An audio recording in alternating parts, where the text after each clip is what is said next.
Welcome to another special edition of The Chat. I'm Abby Murphy with the Chatham County Public Information Office, and I have a very special co-host joining me today. Hello, Chelsea Sawyer with the Chatham Emergency Management Agency. So we're here today to continue our discussion with Girl Scouts and Operation React. And Chelsea, could you remind everybody in the audience what is Operation React? Operation React is going to be the coolest experience, I think, of my SEMA career. This is something that I have kind of been putting in the works and getting ready for the last couple of years, but it is a week-long camp for Girl Scouts in middle school, so rising 7th, 8th, and 9th graders, where they are going to put on the shoes and the hats of first responders within our community. They're going to learn what it takes to be a first responder, police, fire, EMS, animal services, emergency management, all of the above. Public information. Public information. They're going to learn all of these different aspects, and they're going to see, does this career make sense for me in the future? What kind of awesome things can we do? When I think back to me being a child, I felt like options were you can be a doctor or you can be a lawyer, and those are the two options for you. Agreed. I felt like that's what I heard too growing up. Right. And this is just kind of opening up the realm of possibilities that girls can do hard things and girls can go after incredible careers in public safety. Awesome. So joining us here today, we have some special guests. Would you guys mind introducing yourselves to our audience? Who wants to go first? Okay. I'm Tasha Reed. I am the Supervisor Officer for Chatham County Animal Services. Awesome. And I'm Chelsea Drain. I'm a lieutenant with the Chatham County Police Department in the Operations Internal Affairs area. Wonderful. All right, so let's kick it right off, Lieutenant Chelsea Jane. What role is CCPD playing in Operation React this summer? So we plan on providing fingerprint kits to the girls involved when they do their search and rescue operations, as they're searching for the people they're trying to find. We will allow them to fingerprint different things that the people that are lost have lost in their paths along the way. So I'll teach them how to fingerprint, and then we'll talk a little bit about how canines are used during search and rescue operations and other things the police department often provides, like drones and things like that. That's amazing. So what made you select this specific topic? It sounds very interesting and hands-on. Why did you pick this specific topic for these girls? Well, the fingerprinting is a pretty simple thing to do. It's pretty easy. And it does require a little technique that can be taught. And it gets better the more you practice. And it's something that's kind of interesting. It goes into along the lines of like forensics, and a lot of girls may be interested in doing that as a career in the future. Yeah, Abby, I want to say when we first met with CCPD, we were also meeting with the Board of Education Police Department at the same time. And we said, okay, our planning team had all these ideas of what we thought we were going to do. And it took Chelsea just kind of taking a step back and saying, well, wait, you guys are doing search and rescue the day before. Why could we not use those items of who that missing person is? Is it a crime? And process those items the next day. So that allows for the days to sequence into one another. I love that. And show, all right, so you're a part of a crime scene. Don't touch these. You know, if you find something on the ground in search and rescue, you're not supposed to just pick it up and hand it to somebody. It could be a potential crime scene. So it was such a surreal moment to watch that unfold in our annex EOC and watch Chelsea light up of like, this would be so cool if we could do this. And I think I can make that happen. I think we can get these fingerprint kits. To me, that just shows what it means to work in Chatham County and have access to all these different resources and understand how things play into one another. It was really cool. That is really cool. That's definitely something that is going to stick out in the Girl Scouts' minds. I think just having that continuation of a mystery, I would have loved that as a kid. Absolutely. My Nancy Drew obsessive self would have loved, like, who done it, right? It would have been really, really cool. All right.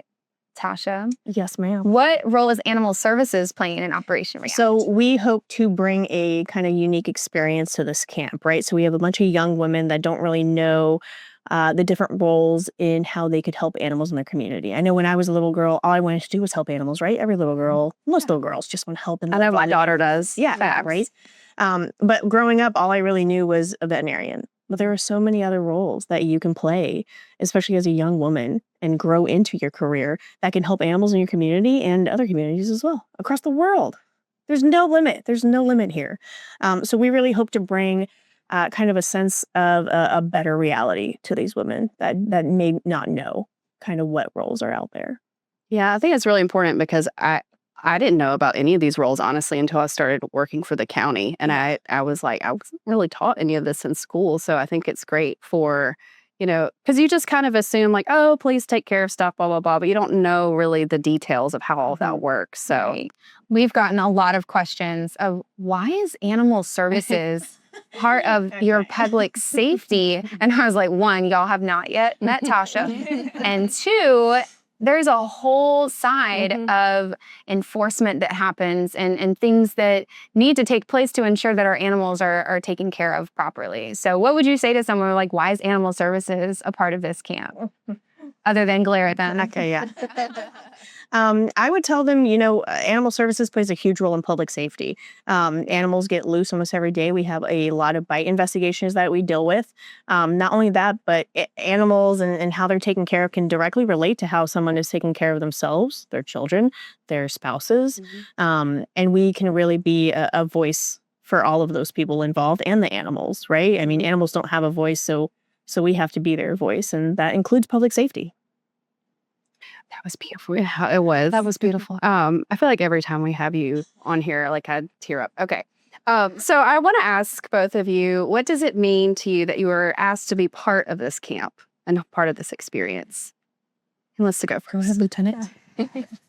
Well, I'm very excited to be a part of it. I think, especially when I grew up, I can get personal about it. Yes. There wasn't a lot of women really in the workforce, like really showing you can do both. You can be a mom, you can be a police officer, you can be animal services, you could be, working with government agencies or doing things like that. There really wasn't a lot of that. So I'm really excited to be able to really talk to these girls one-on-one and be able to show them a potential career path, but then also that you can do it all. You can do more than just one thing. So I'm excited about that, to be able to be a part of something bigger. Yeah. So love that. Yeah, I also am extremely elated to be a part of this opportunity. I was so happy to be asked, and I will never stop talking about it. It means a lot that I am able to, get these women at a young age and engage with them at a young age and kind of hopefully help forge their career path into animal services. Yes. But also any other public entity as well. But yeah, it means a lot to be able to touch young women at such a young age and really connect with them and engage at that level. Yeah, that's awesome. So Chelsea, you kind of touched on this a little bit, but what would have something like this meant to you if you would have had an opportunity like this at a young age? Well, I mean, it would have probably not changed my career path any, but maybe would have broadened my horizons a little bit, broadened my scope of what I was looking for. But I think it would have been really exciting just to see people do other things. Like when I grew up, it was like, you could be a mom, you could be a teacher, you can be like, things like that. So I think it would have been nice to see that and to be a part of something like this. Yeah, so I think it would have been really cool. And I don't have daughters, but if I did, I would definitely want them to be a part of something like this. Yeah. What about you, Tasha? Oh, it would have meant the world for me. I had no idea that any of these careers really existed when I was younger and growing up. I was also taught, hey, you can be a mom, you can be a nurse, lawyer, a very feminine roles growing up is what I was taught. And it led me on a path that I didn't want to be on, to be honest. I went to college to become a doctor, and I don't want to do that. Right. Never did. And then it wasn't until I got out of college that I discovered animal control. And that was back out west, and I made it a career, and now I'm in charge of a whole team, and I'm helping, animal welfare change in the South here. And my team is doing some pretty awesome work out there. And I hope that comes across during this camp, that, we can change the world one woman at a time. I think it's also worth acknowledging that you are a mostly women team at Animal Services. We are as this true. officers. So I think that in itself is going to be such a strong statement just when you show up. And all of these girls see these strong women step out of these vehicles in your tactical pants and your boots. And it will be a different experience, hopefully. Yeah. To be able to see you guys come out. Yeah, I'm excited what we can show the girls. Yeah. I also think it's cool to think, like we were told to be lawyers, you were told to be a lawyer, you were told to be, I think it's maybe argumentative and strong-willed young women are told that perhaps they should be lawyers. But in fact, they could be police officers or animal services officers or public information officers. Yeah. I mean, we're still going to tell people what to do. Don't get it wrong. But in a different way. So In a helpful way. yes. So those that are listening and thinking, gosh, do I have a strong-willed and very opinionated daughter? Yes, I do. She may be needed at this camp. And this might be the opportunity for her. Absolutely. So very, very cool. Well, what is one piece of advice you'd offer either to yourself as a middle school girl, one of the campers, or if you have a daughter to her, what is a piece of advice you would give to them? A piece of advice I would give my younger self, or to, I guess, one of the campers, is to never stop exploring. Always explore opportunities. Always ask questions. Never let your voice be suppressed, ever. Always be loud and take up space. Always. I love that. Excellent advice. I was actually going to say something along the lines of what you said is wherever you are meant to be there. Like you can take up space and you shouldn't feel bad about that. Whatever room you're in at that moment, you're meant to be there for whatever reason it is. Take up space, talk, say things, express your feelings, and you'll be fine. So, Yes. Well, I think to wrap things up, we should have a reminder of how, if somebody is interested in signing up for this camp, how they do that and the dates. Yeah. Would you mind letting the audience know? I'd love to do Yeah. that. If you would like to sign up for Operation React, it is June 1st to June the 5th, 2026. It's going to be at Camp Low, which is a Girl Scouts of Historic Georgia property here in Savannah. And it is going to be an incredible time, as you heard throughout the day. If you'd like to register, you can visit www.gshg.org or just search Girl Scouts of Historic Georgia Summer Camp. Thank you for joining us on this special edition of The Chat. I'm Abby Murphy with the Chatham County Public Information Office. Thanks for watching.